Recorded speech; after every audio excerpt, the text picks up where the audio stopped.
Muchas gracias, Miguel. Muchas gracias a los organizadores, querido don Braulio, por la invitación. Para mí es un auténtico placer, aunque sea en el medio del verano, acercarme a Fátima en primer lugar y tener la oportunidad de charlar de lo que más me apasiona, de pensar juntos en comunicación y en comunicación para la familia, ¿no? Además es un regalazo, la vida es un don, que decía Ortega y Gasset, es decir, nos la dan, es un don. Esto, aunque no se crea en casi nada, es una evidencia, ¿verdad? Es un don, pero no nos la dan hecha, es una tarea. Y entre las tareas que tenemos, pues actualmente está la ardua de lidiar con las nuevas tecnologías, ver qué hacemos con ellas en esta sociedad líquida que ha tratado de describir don Braulio hace unos minutos. Así que, como se trata de don y tarea, vamos a ponernos manos a la obra, ¿no? En estos minutos que vamos a dedicar a pensar juntos sobre un tema que necesita poca justificación, pero que, sin embargo, abordado de manera profesional y con criterio en el ámbito familiar, no es tan frecuente encontrárselo. Es un regalo encontrarme con familias y ver el ambiente de anoche, compartir con vosotros la cena, compartir 2 días, compartir cómo miráis al móvil, cómo lo miro yo, cómo os preocupáis por vuestros hijos adolescentes, como algunos preguntaban por los pasillos, ¿a qué edad le damos el primer móvil? Yo se lo he dado y me arrepiento, ¿cómo quitárselo? Bueno, me encantaría, en el tiempo que tenemos, obligatoriamente voy a tratar de ser más sugerente que exhaustivo, voy a tratar de dar unas pautas para criterio, después vamos a estar con vosotros por los pasillos y hasta la hora de comer incluida, así que, y en cualquier caso, las coordenadas y mis datos están para que podamos seguir trabajando si lo necesitáis. Me encantaría conoceros a todos, además de porque, bueno, los organizadores, como decían ayer mis hijos, cómo se lo han currado, cómo se han currado la fiesta de ayer, cómo se han currado el tener los nombres a todos colgados. Pero en los 3 primeros minutos los voy a dedicar a conoceros por vuestros usos de la tecnología y de la tecnología en familia, aunque sea de manera muy rápida. En 2019 la primera pregunta hay que hacerla al revés. ¿Hay alguien que no tiene teléfono móvil? ¿Hay alguien en la sala que no tiene una persona? Venga, sin miedo, ya han salido 2. Esto se llama espiral de bien.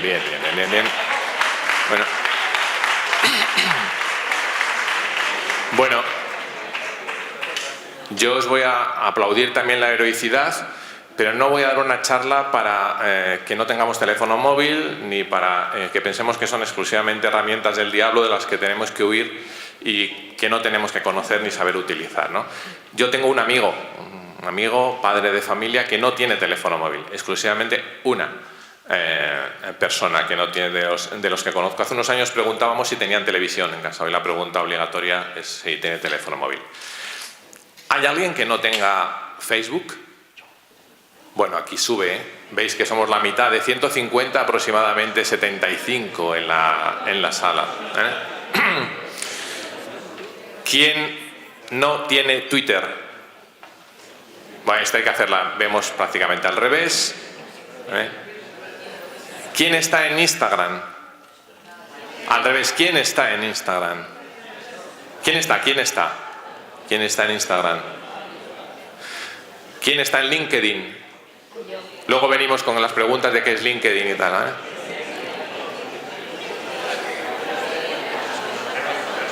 Bueno, terminamos ya en la presentación, Estáis haciendo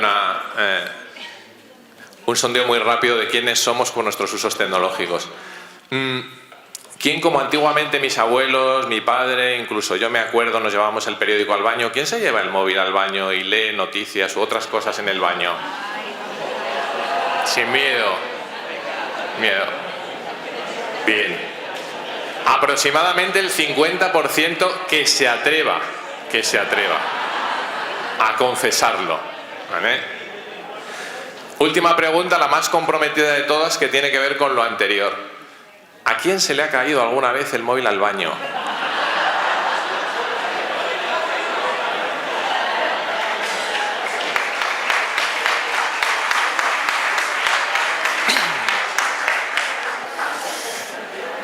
Bueno, grosso modo hay unas 15 personas a las que, como a mí, cayó fuera afortunadamente, pero se le ha caído el móvil en el baño.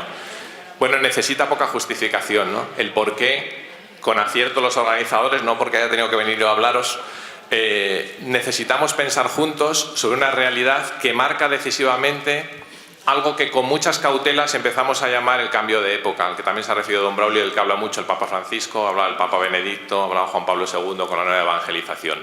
Vamos a pensar juntos de manera muy rápida, una vez que hemos hecho la geografía y también un poco la sociología de nuestro uso de móvil, sobre estos puntos, sobre los puntos que tenéis en pantalla. ¿Cómo estamos familiarizados con la tecnología para arrancar? Vamos a arrancar con un spot que muy posiblemente alguno viera en Navidad. Vamos a hacer un poco de publicidad de IKEA, bueno, de la República Independiente de nuestra casa, porque hay un spot que ha puesto en marcha este año la campaña llamada Familiarizados y que habla de familia y tecnología y nos permite comenzar la reflexión desde ahí, cómo de familiarizados estamos con la tecnología. Un segundo punto para la reflexión sugerente sobre si realmente estamos viviendo más que una época de muchos cambios, un verdadero cambio de época, un cambio de época en el que nos han cambiado el suelo que pisamos y por lo tanto estamos un poco inestables, algunas de las certezas anteriores ya no son las que eran y consecuentemente no sabemos ni cómo formarnos a nosotros mismos ni qué hacer con los que tenemos la obligación de educar, que tenemos delante. Un primer diagnóstico con datos, los últimos estudios científicos aplicados al ámbito, en este caso español, entre una palabreja que seguramente muchos no conozcáis, pero que por desgracia se nos está empezando a hacer familiar en el ámbito clínico en los últimos años, que es la de hikikomoris, aquellos que sufren un aislamiento social agudo, los hikikomoris, en un lado, y los abstemios digitales. Vamos a hacer un primer diagnóstico, insisto, rapidísimo, sobre cómo está la situación. Voy a tratar de ofreceros una propuesta equilibrada, para no irnos ni hacia un lado ni hacia el otro, una propuesta de sano y juicioso equilibrio en el uso de la tecnología y unas pautas tanto individuales como familiares, con las que dejaré los puntos suspensivos y con las que podremos después, aunque sea de forma breve, responder algunas de vuestras preguntas. Vamos a comenzar viendo Familiarizados. Familiarizados es la campaña sobre familia y tecnología que lanza en la Navidad del 2018 IKEA, que no necesita presentación. El spot, para los que no la conozcáis, se entiende rápidamente, nos cuenta una historia que nos sitúa en una cena familiar de Navidad con la tecnología de por medio y propicia una reflexión que es desde donde comenzamos nuestra charla acerca de la incidencia de familia y las llamadas nuevas tecnologías.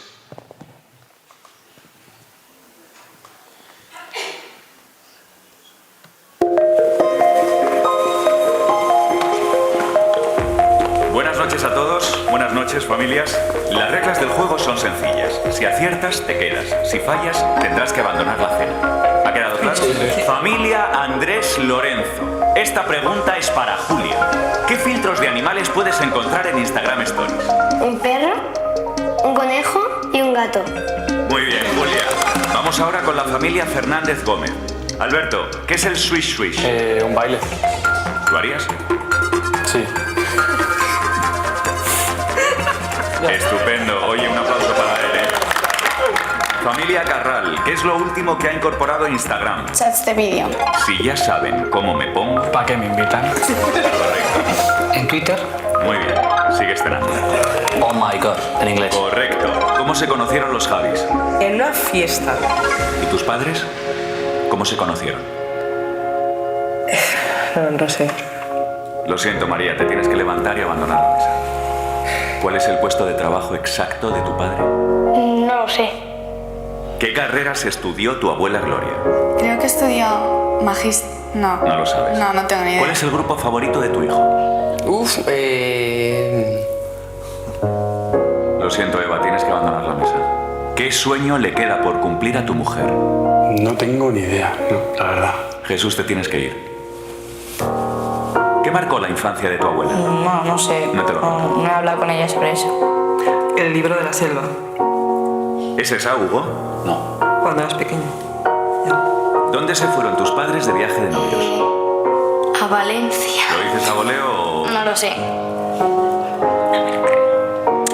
¿Por qué no pudo ser futbolista tu padre? ¿Dónde se casaron tus abuelos? ¿Qué ha estado estudiando tu madre últimamente? ¿Qué bailaron tus padres el día de su boda? ¿Cuál es la gran pasión de tu abuelo? Cuando me han dejado solo en la mesa me he sentido un poco triste. Cuando le miré a los ojos me he emocionado porque yo nunca he hablado con él de esas cosas. Que a lo mejor hay algo que no estamos haciendo bien. Jesús, siento muchísimo no haber sabido de ti algo tan importante. Pues he aprendido que no conozco tanto a mi familia como conozco a Un famoso, ¿no? Las redes sociales están siempre, siempre van a estar, pero tu familia no siempre va a estar ahí. Entonces, aprovecharla.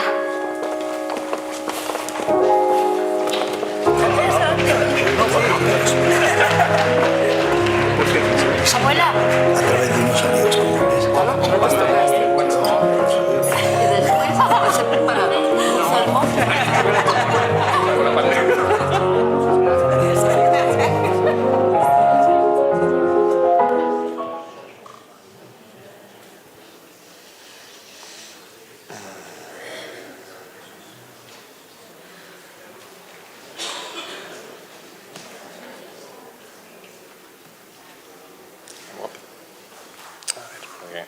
Si somos capaces de volver.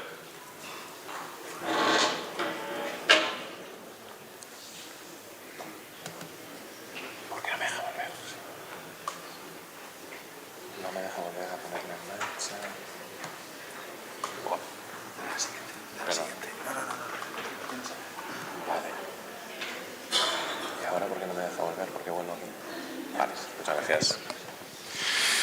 Raro sería que no hubiera un problema de tecnología en una charla de tecnología. Bueno, ¿se han dado cuenta que incluso aquellos a los que no nos gusta demasiado ir a hacer el circuito, esa especie de camino de Santiago con flechas de IKEA, no nos gusta frecuentar mucho IKEA, aplaudimos una opción moral, una opción por la vida buena, por la vida mejor de IKEA, en este caso?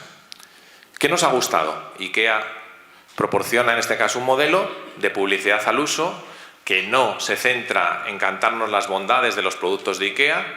A ver, no vamos a ser ingenuos, IKEA no hace esto para perder dinero, pero es un posicionamiento moral sobre la realidad, es un posicionamiento sobre algo que nos preocupa, con la familia en el centro y que desplaza los objetos para darle prioridad claramente a los sujetos con nuevas formas de publicidad.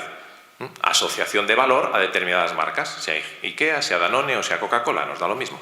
Están asociando un valor que en general, sin meterse en demasiados charcos, los de IKEA son listos para esto, puede ser asumible por una gran cantidad de gente, ¿no?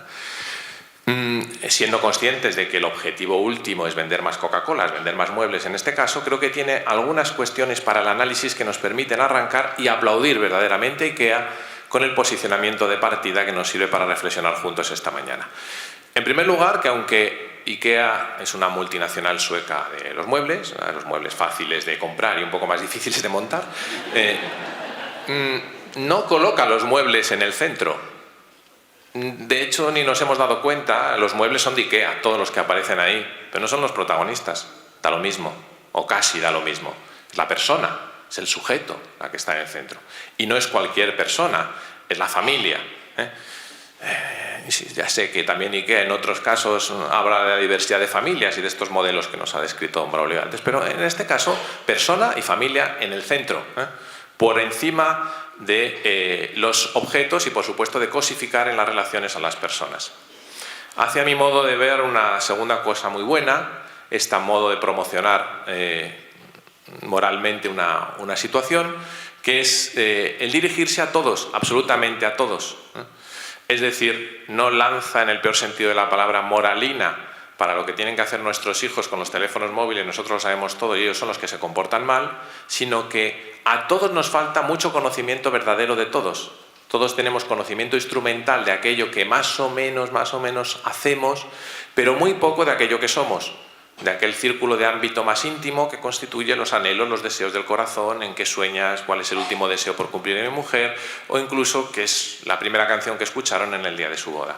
Y además esto es bidireccional, porque no es un problema de que los hijos adolescentes no conozcan lo que hacen los padres, sino que lo plantea, a mi modo de ver, de manera muy interesante para arrancar. Tampoco los padres conocen cuáles son los gustos, cuáles son las necesidades de muchos de sus hijos. Y lo que no se conoce, pues se llama regular. Se llama regular. Es una necesidad que está planteando, está poniéndolo encima de la mesa. Me gusta también que hace una propuesta moral en el sentido de posicionarse ante la realidad, de colocarnos delante una tesis, una proposición de vida buena. Mira, hay algo que no nos gusta en lo que está sucediendo actualmente y nosotros proponemos una vida mejor, que es una vida desconectada, no para no tener móviles, sino para volverse a reconectar con más fuerza, que es diferente. Insistiendo en el aplauso a los héroes que no tienen móvil. El diagnóstico de un exceso, de una sobreabundancia informativa, de una hiperconexión, desconectar para volver a conectar con más fuerza. Cuando uno hace una propuesta de vida buena, sea la que sea, ¿verdad?, y además la dice explícitamente, es necesario que predique con el ejemplo. Y a mi modo de ver, IKEA lo hace también. Se ha visto mal cuando ya estábamos aplaudiendo, pero aparecen los créditos del final.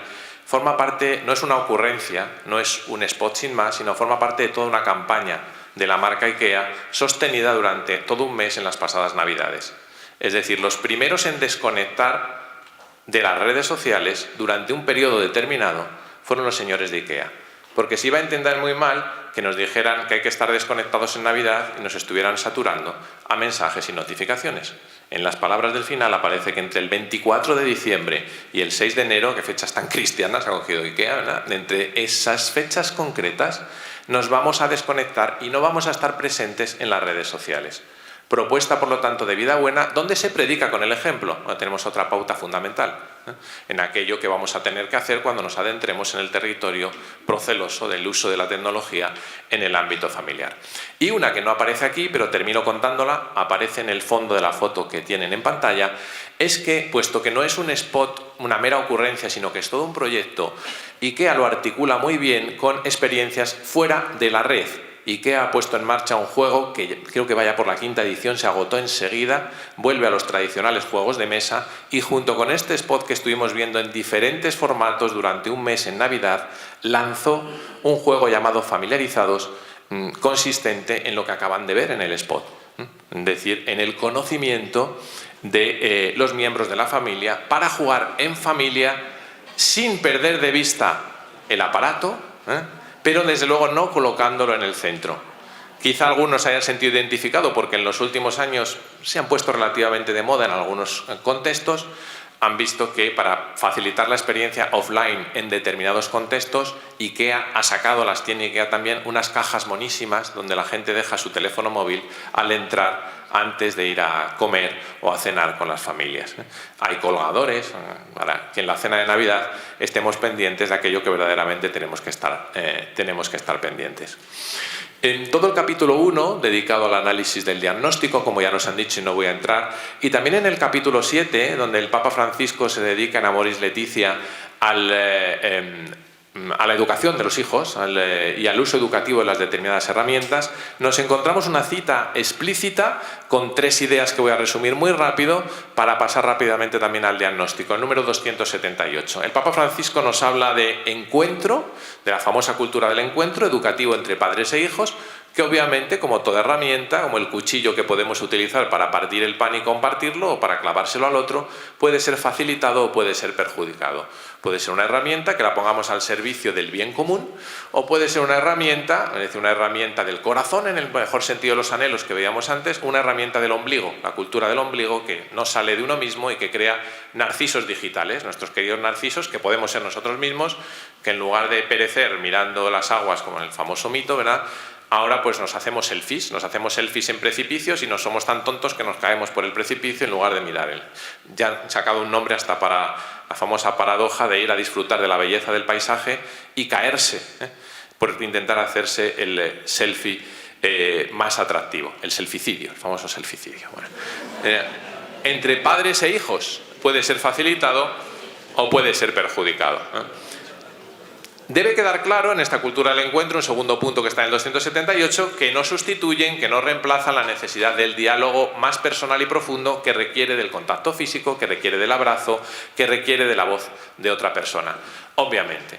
De hecho, un indicador, me adelanto ya a lo que aparecerá al final y que seguramente pueda dar motivo al coloquio posterior o las preguntas posteriores, un indicador interesante de cómo va el termómetro de la tecnología en nuestras vidas es si su uso propicia, su uso facilita y fomenta las relaciones personales fuera de la red, son fantásticas, yo he conocido a alguien y termino dándole un abrazo a ese alguien, o lo limitan y lo terminan hasta por anular, es decir, reman exactamente en dirección contraria. El uso de la tecnología que yo tengo está limitando no solo en tiempo, cantidad, sino en calidad los encuentros, los abrazos, las lágrimas y las risas con los que tengo al lado. No sustituyen, no reemplazan.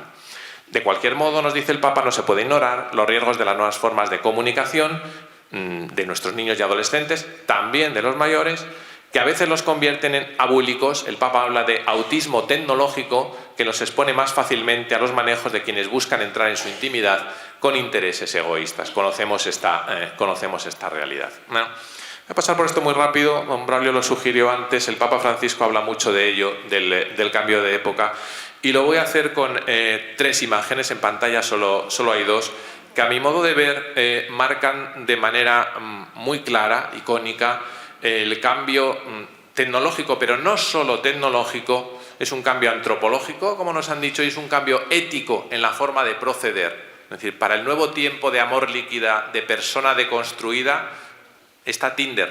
¿Sabemos lo que es Tinder? Sí, por desgracia sabemos lo que es Tinder, hay gente que no. Vale. Una aplicación que don Braulio dice que no lo necesita, don Braulio, o sea, hágame caso. Luego hablamos de lo que es Tinder. Es una aplicación que nos permite los encuentros casuales de todo tipo. Entonces, para el amor líquido y para la sociedad contemporánea hay aplicaciones tecnológicas. Por supuesto que hay aplicaciones tecnológicas creadas ad hoc. En este cambio de época, que va poco más allá, aunque hunde sus raíces mucho más atrás, va poco más allá de 15 años, nos fijamos en la fecha de 2005, son 2 fotos, las pueden encontrar en la red de manera muy sencilla, para los que conozcan Roma, que espero que sean todos. En final de Via Conciliazione hacia Piazza San Pedro. La primera es de 2005, esperando a la fumata blanca de la elección del Papa Benedicto, del cardenal Ratzinger, y la segunda en 2013 es la misma foto tomada aproximadamente en el mismo sitio, pero con el conclave, la elección de Jorge Mario Bergoglio del Papa Francisco.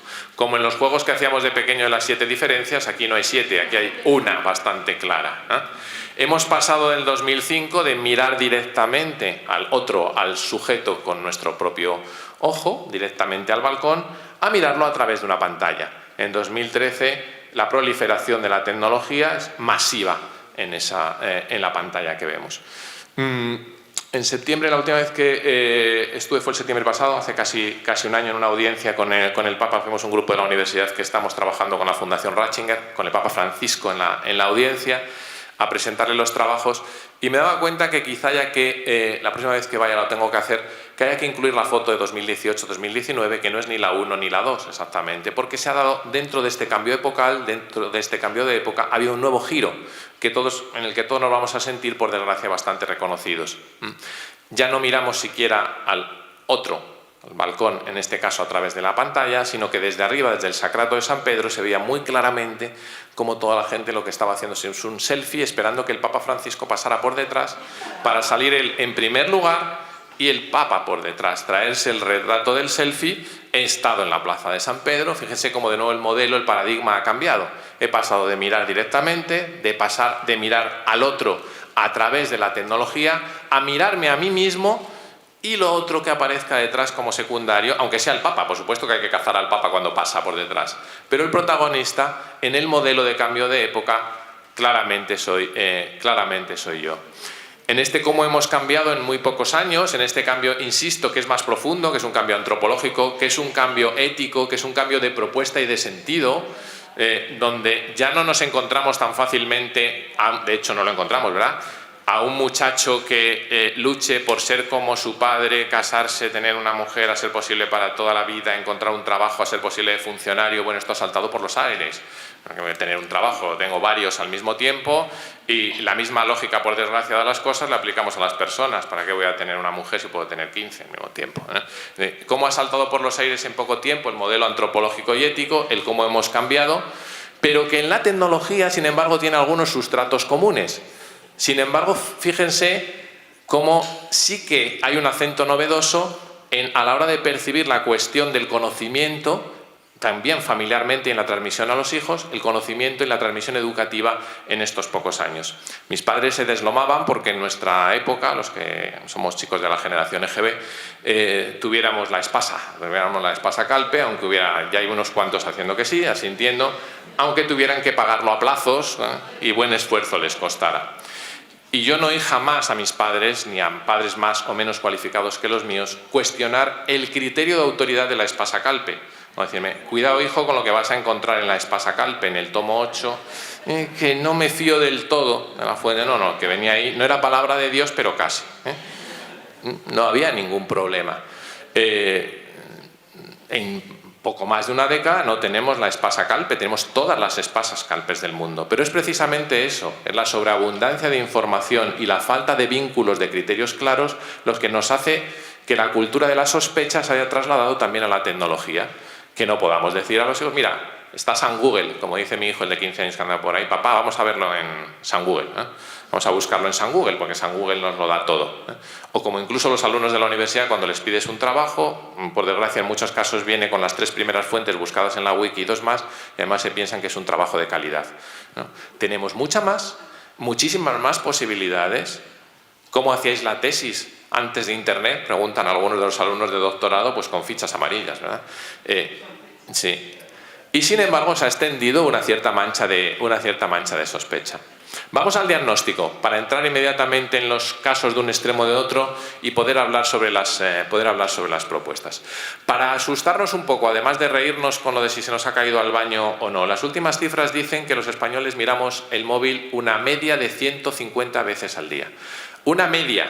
Eso significa que si ustedes creen que lo miden menos de 150 veces al día, que ya les digo yo que no estarán muy lejos, aunque piensen que sí, hay gente que lo mira mucho más, muchísimo más.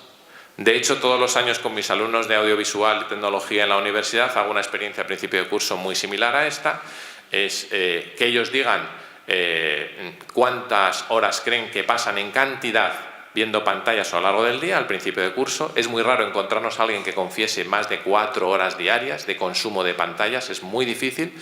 Van a estar monitorizados durante una semana, saben, existen aplicaciones para esto, luego les cuento alguna, es decir, tú te puedes controlar el propio uso y dónde estás, ellos se la ponen, hacemos un pacto, os vamos a poner una aplicación que controle qué es lo que vas a ver esta semana y sobre todo me interesa más, ya en la universidad, cuánto tiempo vas a estar. Hemos tenido picos hasta de 13 horas diarias. La media en un alumno universitario de una universidad de diario católica, está bien posicionada, está en 7 horas de pantallas diarias, de media actual. Tengan en cuenta que no estamos hablando solo de ver el móvil o whatsappear, sino que prácticamente todo se hace a través de las pantallas.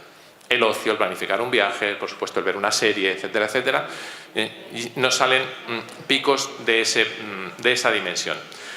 Los mismos estudios, tienen las referencias, son del 17, nos dicen que no podemos estar más de 60 minutos sin mirarlos. La última campaña de la Dirección General de Tráfico, habrán visto, incluso en Portugal, he visto alguno viniendo, ha cambiado, no es que hayan dejado de preocupar las adicciones con sustancia, es decir, si bebes no conduzcas, ¿no? El famoso eslogan de hace un par de décadas, sino que las prioridades pasan a ser, deja el móvil en la guantera, anda. Si whatsappeas no conduzcas. El director general de tráfico, el responsable de la director, Pere Navarro, decía este año en rueda de prensa, empezaba así: los españoles mayoritariamente hemos dejado de matarnos, aunque por desgracia existen accidentes vinculados al alcohol y a otro tipo de drogas, y nuestra principal preocupación a día de hoy es que nos empezamos a matar, y además creciente, por whatsappear, por consultar el móvil mientras vamos conduciendo. Un 58%, hablamos de cifras de España, de conductores confiesa no esperar al destino para leer el WhatsApp, es decir, que lo lee mientras conduce, igual que el 49%, no sé cómo, pero confiesa haber escrito WhatsApp mientras va conduciendo. El último estudio referido a series, ahí para los que les interesen y sean seriófilos, hay una institución muy interesante que además se dedica al estudio de los informes, se llama el Observatorio de las Series. El último informe es de este año, nos dice que el 86,2% de españoles confiesa ver series. ¿Hay alguien en la sala que no vea series? Que no vea series. Buah, están muy por encima. Que no vean series. ¿No vean series? No, de cualquier forma. De cualquier forma, no en la tele. Bueno, están muy por encima de la media. Me ha recordado cuando hablaba don Braulio de Netflix y la plataforma, una pintada graciosa que tenemos en Vallecas, el populoso barrio de Madrid, paseando hace unos días por él, en una pared donde aparecía Netflix es el nuevo opio del pueblo. La nueva plataforma con la cantidad de horas que pasamos viendo series en cualquier, me refería en cualquier pantalla. De hecho, hemos dejado de llamarlas, los que nos dedicamos a su estudio, series de televisión, no tiene ningún sentido, ni el concepto de pantalla en la tele ni de programación. Vemos a la carta contenidos, nuestros chavales ven a la carta contenidos en montones de pantallas y se habla de series de ficción, no de series de televisión, porque las consumimos en muchos sitios que no son necesarias ni prioritariamente la televisión. De hecho, mis hijos, y de ahí para abajo, no entienden que haya que esperar a las 10 de la noche, ni mucho menos una semana, ¿verdad?, el trabajar el valor de la espera para ver el siguiente capítulo. Entre otras cosas porque se consumen de forma compulsiva. El propio Netflix propicia, estimula que sea así. Cada vez son más cortos los episodios y se enlazan sin tiempo de continuidad uno con el otro directamente.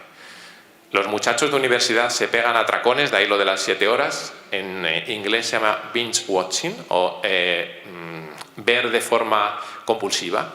Este fenómeno cada vez más creciente de las series en pantallas, en cualquier tipo de pantallas. El 62% reconoce que son muy importantes en su vida y el 30% llega a reconocer que reconozcan que le quitan tiempo de actividades que antes hacía, como leer cualquier tipo de lectura, cualquier tipo de obra, no solo en pantallas. Planteo en mi último libro, del que les voy a hablar al final, para empezar, una curiosa paradoja en este diagnóstico que cada vez se da con más frecuencia, y es el hecho de que los que más saben de tecnología son cada vez más remisos a dejar un uso libre y sin criterio, incluso en cantidad, a aquellos que tienen la responsabilidad de ser educados por ellos. Porque los ejecutivos de grandes compañías como Google, Facebook o Twitter, algunos se están desconectando radicalmente de la red y otros están, si no prohibiendo, limitando mucho el uso de dispositivos móviles. Imagínense que eso, estamos haciendo una propuesta de vida buena, aquello que es bueno para nuestros hijos, pero que sin embargo no, en ningún caso, ¿se ha ido la pantalla? Sí. Vale, eso, aguanto yo. Mientras llega, a ver si la podemos solucionar aquí.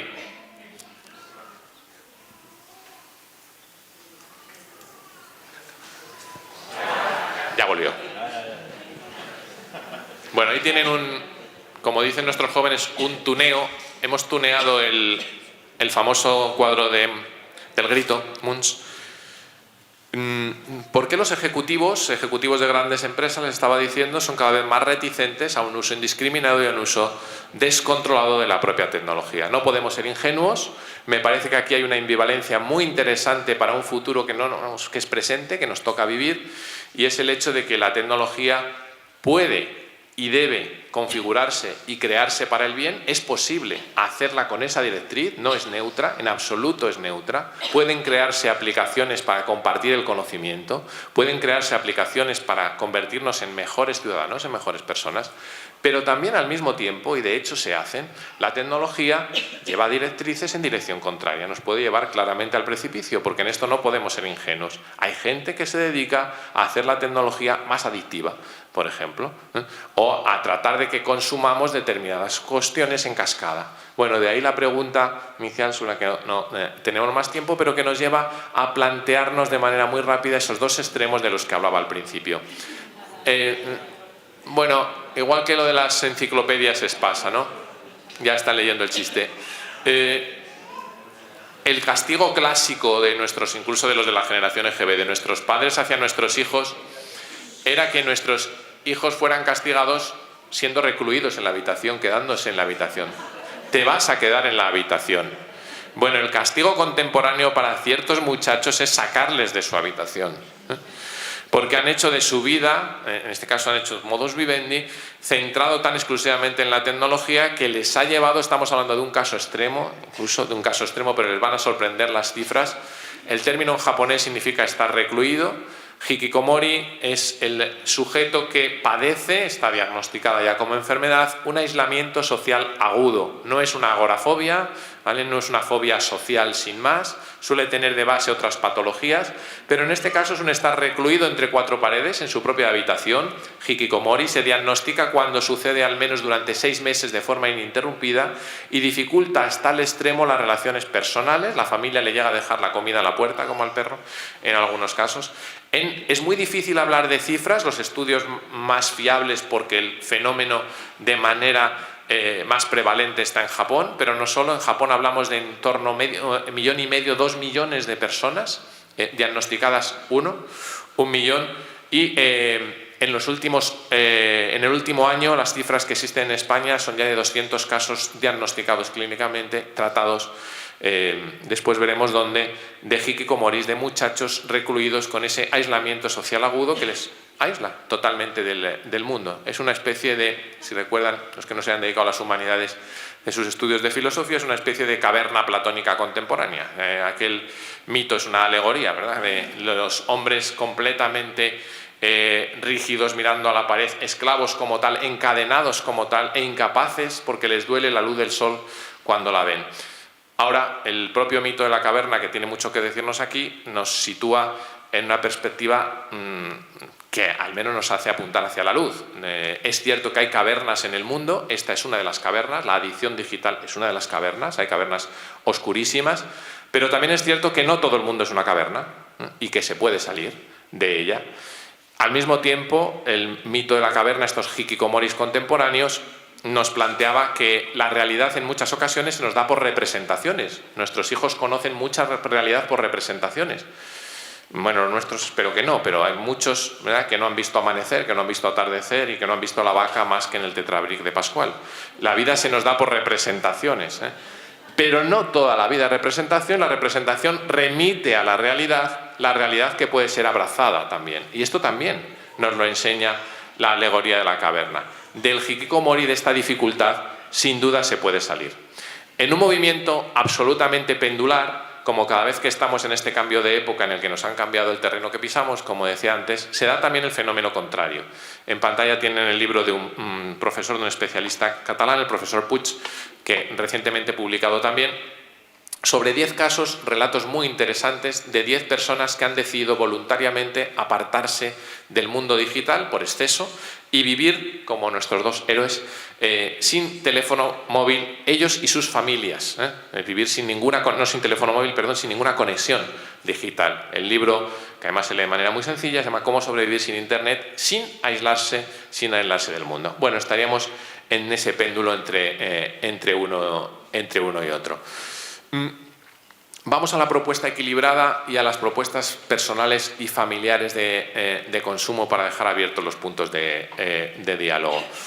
Admirando a los que sean capaces de resistir, situándome en una posición, si quieren, un tanto más estoica, lejos del mundanal ruido, que de aquellos que se van al precipicio, están todo el día haciéndose selfies y pereciendo en ellos, estando más cerca de aquellos que son capaces de resistir.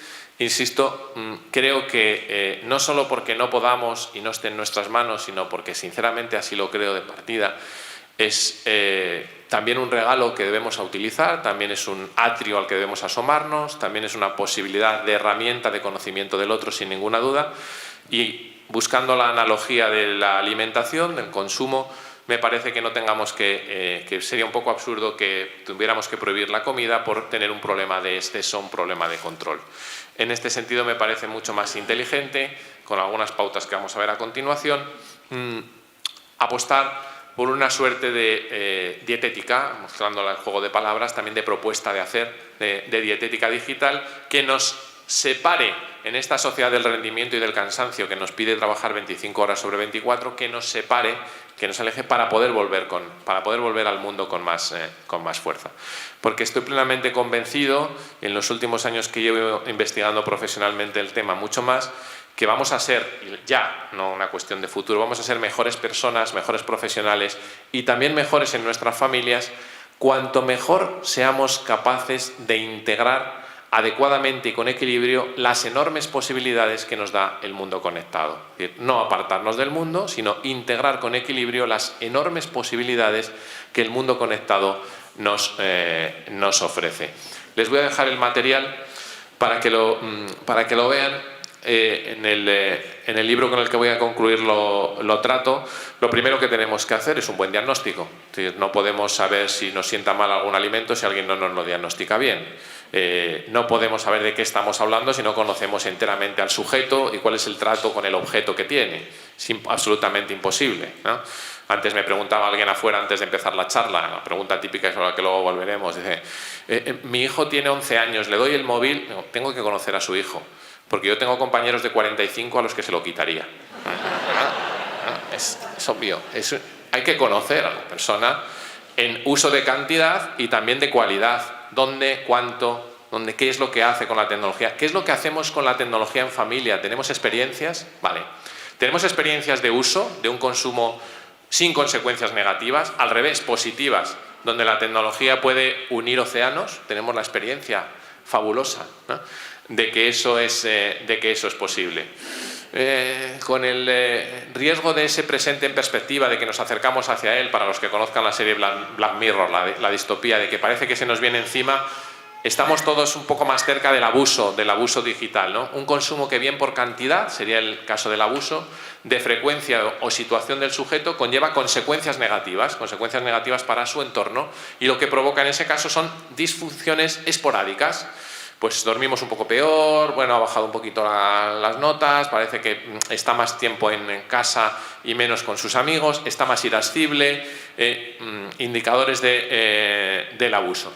Y los indicadores de adicción, donde priorizamos absolutamente el consumo digital frente a otras conductas que antes eran prioritarias y que han pasado a aparecer en un segundo plano. Y por lo tanto conlleva dependencia psicológica que incluye deseo, pulsión, ansia irresistible, polarización de la atención, modificación de estado de ánimo, incapacidad en muchos casos de control, efectos perjudiciales en el ámbito intrapersonal, hacia adentro, por ejemplo, experimentación subjetiva de malestar, ansiedad, ¿vale? Interpersonal, con los demás, conflictos familiares, laborales, académicos, económicos, legales, nos vamos metiendo en un lío tras otro, o síntomas de abstinencia, tanto físicos como psicológicos, como pueden ser alteraciones del humor, irritabilidad, a las que me he referido, inquietud, tristeza y ansiedad.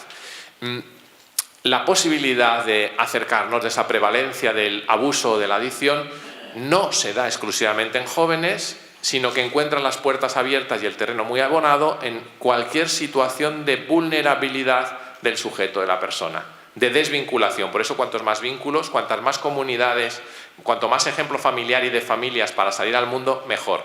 ¿Por qué? Porque, bueno, la adolescencia es una época de vulnerabilidad por excelencia. Como ya hemos pasado el virus, la mayoría de los que estamos aquí sabemos de qué estamos hablando, de la tormenta y el tobogán de hormonas.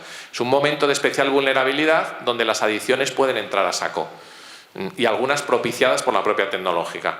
En la universidad tenemos algunos casos, muy pocos afortunadamente, pero que hemos podido diagnosticar en los últimos años, también creciente, de adicción online, al juego online, a las apuestas deportivas, de vulnerabilidad, buscando, cuando lo hemos tratado de tratar, nunca mejor dicho, integralmente en el centro de la familia, en todos los casos hemos visto que detrás hay incapacidades para las relaciones sociales, dramáticas situaciones familiares, en muchos casos de base, pocos grupos de referencia, pocos vínculos sociales. Bueno, mayor incidencia en personas vulnerables, no exclusivamente en adolescentes. Porque una situación de riesgo puede ser una separación, una situación de riesgo puede ser una situación de duelo que uno pasa con 50 años, y una situación de riesgo puede ser un sacerdote que está solo, absolutamente solo, y no tiene ninguna familia ni alguien, un hermano al lado, y está en una montaña perdido y está solo con su red. Si no tiene lo que tiene que tener verdaderamente claro, si no nos arrodillamos ante uno, nos arrodillamos ante todos. Y esta posibilidad está abierta para todos, absolutamente para todos. No es un problema de los adolescentes, ¿no? Y la vulnerabilidad deja las puertas y deja las ventanas abiertas a estas situaciones posibles. Cuando estamos en el caso de la adicción, aunque la OMS, la Organización Mundial de la Salud, todavía no la considera como tal la adicción digital, habla solo de adicción a videojuegos, es una cuestión de tiempo. En Madrid, el año pasado, ya se ha inaugurado el primer centro público en España de tratamiento para adolescentes en adicciones tecnológicas, con la palabra adicciones digitales. Adicción digital por primera vez, es decir, en este caso va el hecho por delante del derecho, pero es una cuestión de tiempo, ¿eh? Hay todavía quien la niega, la adicción digital. Vamos, a mí me parece muy evidente, no solo, sino que es potenciadora de otras. Potencia adición a las compras, potencia adición a pornografía, potencia adición a... Es decir, es potenciadora de otras posibles. En el caso de adicción, tratamiento clínico, práctica clínica, cuanto más interdisciplinar mejor. Como digo siempre que son charlas así a 200, a 300, cualquier consulta privada después, para ponerles en las manos de los que consideramos los mejores o darles pautas de gente que funciona. Es que tengo un problema con un hijo, es que como me decía una señora en una conferencia en Madrid hace 2 meses, el problema es con mi marido. Claro, es que está dando mal ejemplo porque se va a la cama a las 3, trabaja hasta las 3 de la madrugada, pero realmente está conectado a la red, está trabajando. Entonces, bueno, en los casos donde verdaderamente hay una adicción, cuanto antes hay que poner en marcha un protocolo, que es un protocolo clínico muy similar hasta que ahora conocíamos a los dependientes de alcohol o dependientes de otro tipo de drogas, muy similares que se están empezando a trabajar con éxito de manera interdisciplinar en familia. Cuando no es un problema de adicción, sino que nos encontramos eso, en los usos disfuncionales o en los abusos que todos podemos tener, en el libro propongo estos 4 pasos de dieta digital. El diagnóstico, un buen diagnóstico. Hay aplicaciones tipo Quantum, tipo Custodio, que nos dicen cuánto estamos consumiendo y dónde estamos. Exactamente. ¿Yo cuánto? Porque esas 2 horas resulta que son 6. Pues es que hay que bajar michelines digitales, es que hay que adelgazar. Hay que dejarlo en 2.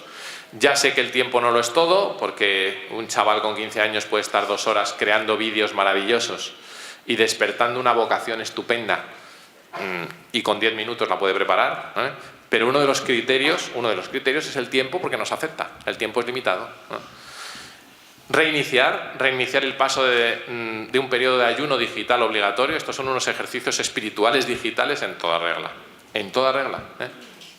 por los que hay que ir a contracorriente si realmente tenemos un problema. La reconexión, si no nos queremos ir al monte sin tecnología digital, volvemos a la reconexión, volvemos a introducirla en familia, y a la reactivación de la vida offline, el aumento de las actividades sin pantallas, de relaciones personales, y el aumento de actividades en pantallas compartidas e incluso, aunque vayamos a contracorriente, que propicien valores tan en desuso como el valor de la espera. No, vamos a ver esta serie de la que hablamos previamente, vamos a ver un episodio, lo vamos a trabajar y dentro de 4 días vamos a ver el siguiente, nos vamos a ver el atracón. No es ciencia ficción, ya sé que en el mundo fuera parece que va otra. Se puede y se puede empezar dando ejemplo por uno mismo. Termino con los consejos. Sí, al menos a los consejos da tiempo para un par de preguntas. Consejos prácticos para individuales y luego algunos familiares. Les he hablado de las apps de control de consumo. Si tenemos un problema de exceso, de que se nos cae demasiadas veces el móvil a la taza del váter, hay que parar. No tenemos ninguna necesidad, aunque parece que, insisto, hay un filósofo coreano afincado en Alemania, que se llama Han, que habla mucho de la sociedad del cansancio, de la sociedad del rendimiento, que nos tiene permanentemente estimulados. De hecho, está a punto de salir, está ya aprobada, aunque como tenemos esta situación tanto curiosa de gobierno prolongada, la ley de desconexión digital. Vamos a poder desconectar por ley sin que te castiguen ni te echen del trabajo, y no vas a tener por qué contestar un WhatsApp del jefe a las 12 de la noche, y tú eres jefe y no vas a tener por qué mandar el WhatsApp a las 12 de la noche, salvo que haya un pacto de que esto sea así en una situación extraordinaria, ¿de acuerdo? Porque ya no es solo el que yo lo mande y por lo tanto mi jornada de trabajo se desequilibre y las 8 horas, aquí nos reímos, nadie trabaja 8 horas, ¿verdad? Las 12, las 13, las 14 horas vayan sumando porque es tiempo de trabajo, sino la ansiedad que genera el estar pendiente de la notificación que recibo, que es diferente. Es decir, el estar en la playa o el estar en el teatro y el estar pendiente de que mi jefe o mi hermano me tiene que mandar el mensaje. Con lo cual, ni contemplamos, ni nos asombramos por nada, ni disfrutamos de dónde estamos, y de lo otro tampoco, porque terminamos metiéndonos con el jefe porque es el que nos manda el WhatsApp a 10 horas. Silenciar notificaciones y grupos. Todos tenemos posibilidad, hoy que la comunicación es ubicua, móvil, de silenciarlas, no pasa nada, para casi todo, Yo que soy del Real Madrid, también en baloncesto, don Braulio, que le vamos a hacer también de fútbol, tengo una notificación para el gol del Real Madrid. No pinta nada, en la mayoría de los casos no pinta nada, salvo para que me cabré sabiendo que ya van 0-1 perdiendo y me fastidie la primera lectura de misa.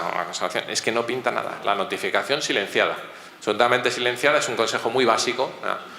No la multitarea, nos están acostumbrando a la multitarea, la llamada televisión social, a que veamos el Festival de Eurovisión, pero al mismo tiempo lo comentemos en redes y al mismo tiempo estemos pendientes de compartirlos con la multitud de grupos de WhatsApp que tenemos. Bueno, qué madre, digo las madres, ya sé que padres también, pero no padecéis los grupos de las AMPAs, de los famosos AMPAs, ¿no? Más de una, sí, qué horror. Utilísimos, utilísimos, con una buena dirección, con un buen criterio y con un buen uso, no con todo el mundo felicitando.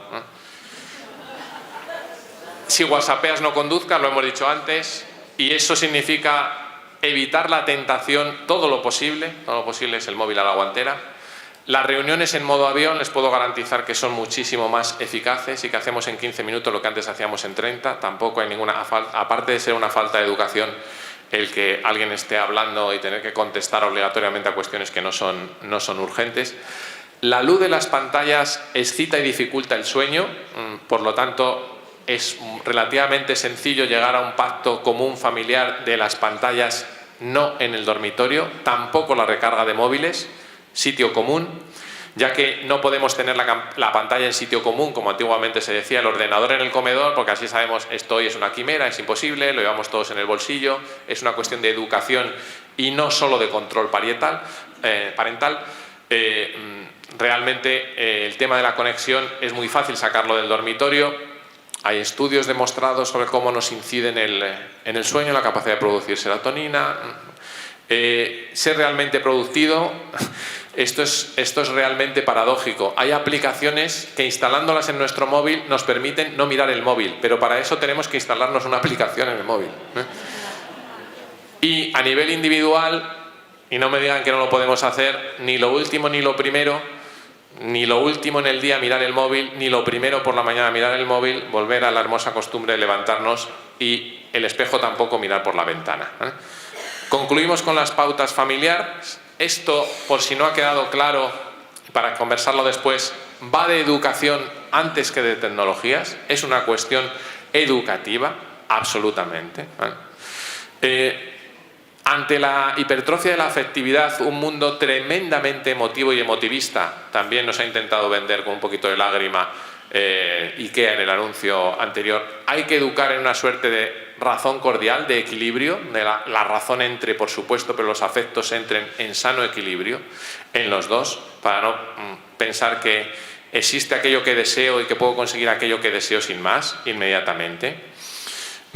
Hay riesgos extraordinarios de los que estoy convencido que todos ustedes conocen, ya han oído hablar, tipo ciberbullying, pederastas al acoso, etcétera, etcétera, que es cierto que existen y que está bien, como ha hecho aquí no sé de quién es, le ha puesto una tirita a la webcam para que no nos la enciendan desde fuera y no puedan ver lo que estamos haciendo. Está muy bien, pero son riesgos extraordinarios.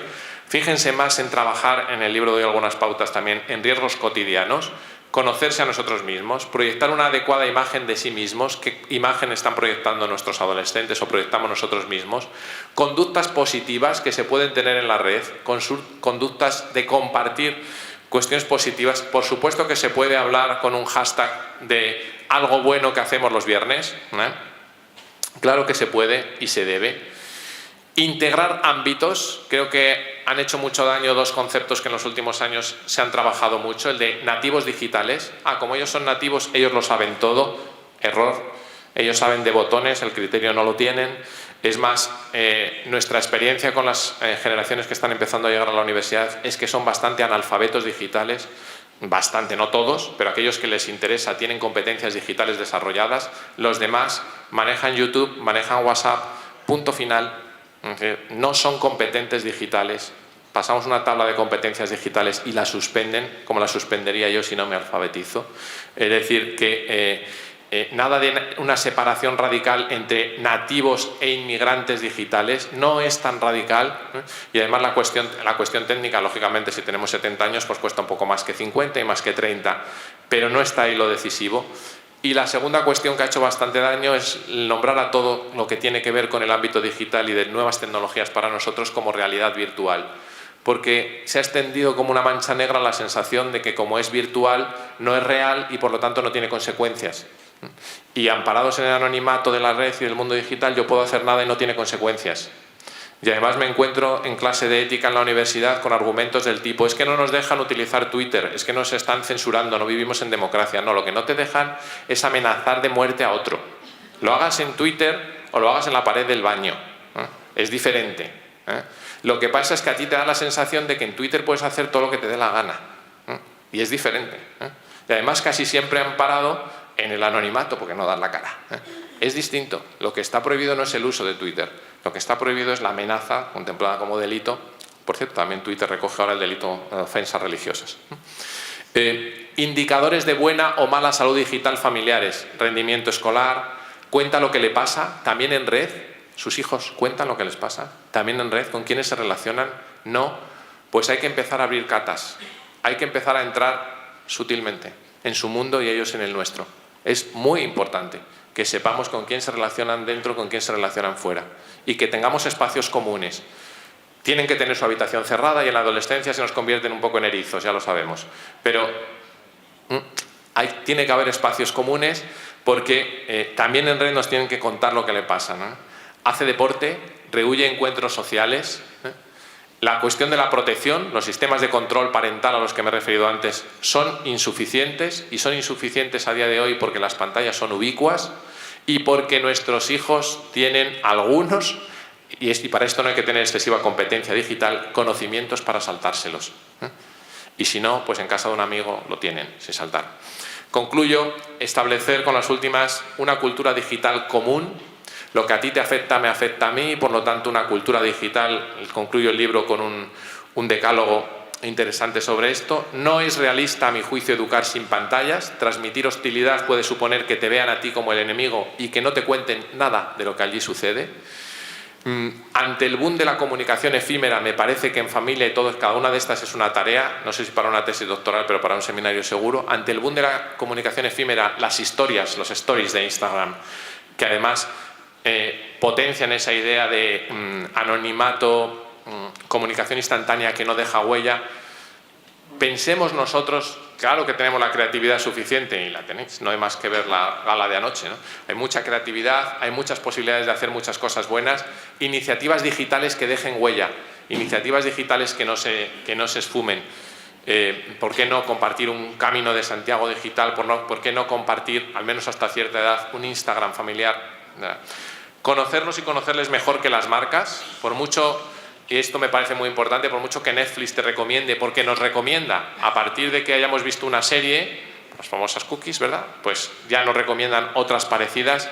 Por mucho que te anticipen y quieran que lo tengas antes que tú lo quieras, nosotros te tenemos que conocer mejor que las marcas, y nosotros tenemos que darles recomendaciones, a ser posible, antes que se las recomiende Netflix, a ser posible o al mismo tiempo que se la recomiende el último youtuber de moda. Para la edad de la primera pantalla, creo que he respondido antes, les remito al documento de la policía, lo tienen enlazado en los materiales y también en el libro. Es una cuestión, concluyo con las recomendaciones de estas 4 pautas educativas: en el tiempo, equilibrio; compañía, mejor acompañados que solos; lugar, mejor lugar común que privado, aunque tenga que haber un espacio para la privacidad; y el acompañamiento más que la vigilancia, aunque tenga que haber también vigilancia que en contenidos. Un informe y un libro para que se lleven, como era don y tarea, pues para que se lleven tarea para casa. El informe lo tienen prácticamente íntegro, lo he visto fotocopiado en los materiales. Es un informe de la asociación que a mi juicio mejor trabaja en España estos temas, se llama Empantallados, empantallados.com, la encuentran muy fácilmente. Acaban de publicar un informe sobre aquello que de manera panorámica hemos tenido que tratar aquí en 50 minutos, pero es un informe hecho con GAT3, estadísticamente muy bien trabajado. Se llama El impacto de las pantallas en la vida familiar, la respuesta a todas las preguntas. Bueno, es un título, no están todas, se dicen, pero muchas de las preguntas sí están. Y están en varios formatos. No solo se van a encontrar el tocho del informe, sino también para compartir y charlar con hijos, sobre todo adolescentes. Tienen vídeos de minuto, minuto y medio, de respuestas muy rápidas a preguntas que todos nos hacemos familiares. Algunas han salido aquí, otras no. El impacto de la vida familiar. Y por último, el libro que acabo de publicar en Encuentro, me desconecto, luego existo, donde de manera desarrollada y un poco más sistemática que lo que les he expuesto aquí en estos minutos aparece. Si alguno, es muy fácil obtenerlo, en Amazon, en cualquier librería editorial se encuentra. Si alguno lo quiere, que hable con nosotros ahora después, ahí tenemos algunos también, sobre la cuestión de la adicción digital y el uso educativo en familia de las pantallas. Tienen mis contactos, nunca mejor dicho, en pantalla. Seguimos en la batalla, conectados a lo esencial. Muchas gracias por la paciencia y la atención.